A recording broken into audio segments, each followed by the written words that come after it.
नमस्कार, मैं प्रवीण प्रियदर्शी चुनावी हलचल के साथ आप सबों के बीच फिर से हाजिर हूं एक बार। और विधानसभा चुनाव के नामांकन से लेकर के परिणाम तक और सरकार बनने तक हम आपके बीच लगातार हाजिर रहेंगे। आज एक बहुत ही महत्वपूर्ण सवाल के लिए मैं आपके साथ जुड़ा हूं।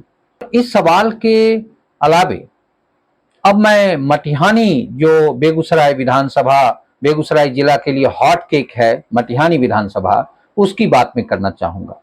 वहां गठबंधन धर्म का पालन किस तरह से हो रहा है, इसको देखिए। बहुत ही मजेदार और रोचक चीजें आपके सामने आएगी। अब देखिए, अभी 10 तारीख से नामांकन शुरू है और नामांकन के लिए प्रत्याशी तैयार हैं और लगातार वो नामांकन की प्रक्रिया में इंतजाररत भी प्रत्याशी। अब गठबंधन में जो गठबंधन धर्म की बात है, अभी तक गठबंधन ने ना ही एनडीए ने कोई पत्ता खोला है मटिहानी के लिए और ना ही महागठबंधन ने खोला है।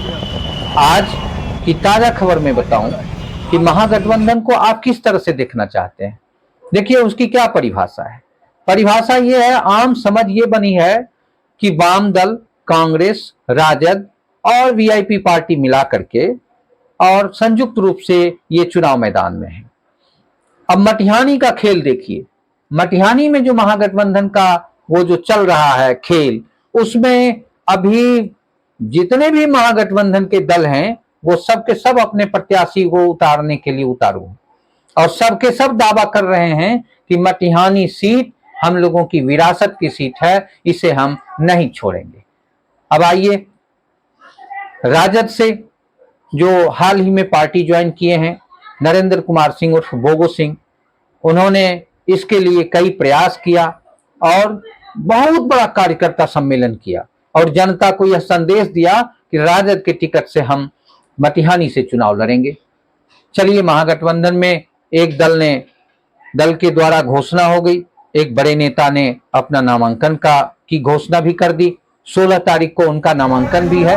अब ये एक दिलचस्प बात है कि 16 तारीख बहुत ही महत्वपूर्ण है बेगूसराय के लिए और खास करके मटिहानी की जनता के लिए कि उसी दिन लगभग कई नेताओं का नामांकन की तिथि, संभावित तिथि आ रही है।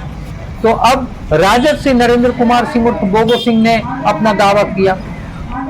अब आगे चलिए कि इसके दावे के तुरंत बाद सीपीएम के राजेंद्र प्रसाद सिंह, जो काफी पुराने नेता है, वामपंथ का गढ़ रहा है मटिहानी, उनका कहना है कि हमारी ये विरासत की सीट है और हम इसे नहीं छोड़ सकते। राजेंद्र प्रसाद सिंह हर हाल में कह रहे हैं कि हम नामांकन करेंगे और वो सीट मटिहानी के लिए वो भी दावेदार हैं।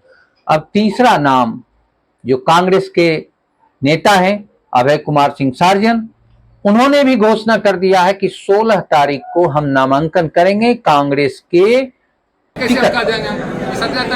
अब इस हालात में जनता कंफ्यूज है। अब उसको ये लग रहा है कि महागठबंधन के ये 3 नेताओं में से कौन से नेता महागठबंधन के स्वीकृत नेता और सर्वमान्य नेता हैं। अभय कुमार सिंह सार्जन जो आज ही प्रेस कॉन्फ्रेंस किए हैं और उन्होंने कहा है कि हम 16 तारीख को नामांकन करेंगे। हमारे जो मुख्य इलेक्शन अधिकारी हैं, जो पार्टी के तरफ से हैं, पार्टी की कमेटी से चयनित अधिकारी हैं, उन्होंने कह दिया है कि आप मटिहानी जाकर तैयारी कीजिए। उधर नरेंद्र कुमार सिंह ने कहा है कि हम राजद के टिकट से जनता के बीच जा रहे हैं। तेजस्वी जी का स्वीकृति है, उनकी स्वीकृति को लेकर के ये लोग कह रहे हैं कि हम निश्चित रूप से राजद से 16 को ही नामांकन कराएंगे। तीसरे सीपीएम के राजेंद्र प्रसाद सिंह हैं और ये राजेंद्र प्रसाद सिंह सीपीएम के हैं और पिछली बार बहुत ही कम वोट के अंतर पर ये रहे हैं। इन्हें लगता है कि अगली सीट यानी मटिहानी की जनता हमें बुला रही है और हमें इस सीट पर दावेदारी देनी चाहिए। अब आप तय करें कि महागठबंधन के असली उम्मीदवार कौन है और नकली उम्मीदवार कौन है। अगर असली उम्मीदवार और नकली उम्मीदवार की बात छोड़ भी दें तो आपको तय करना मुश्किल हो जाएगा कि गठबंधन धर्म का पालन क्या सभी पार्टी जो महागठबंधन के अंदर है वो करेंगे। और इस हालात में कैसे करेंगे जब महागठबंधन के 3 दावेदार हों।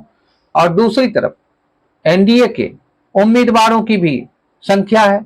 एलजेपी के वहां इंदिरा देवी हैं जो दावेदार हैं, और दूसरी तरफ जो सीटिंग है राजकुमार सिंह, वो भी दावेदार हैं, और निश्चित रूप से होना भी चाहिए दावेदार, क्यों नहीं होंगे। तो इस तरह से जो जनता को भरमाने का काम किया जा रहा है, हम समझते हैं कि मतदाताओं को ऐसे नेताओं से सचेत होने की जरूरत है, और जो सही में विकास करे, यह मेरी खास अपील है इस मीडिया से कि जो सही में विकास करे और सचमुच लगे कि वह मटिहानी की जनता के लिए बना है, उसे ही वोट देना चाहिए लोगों को।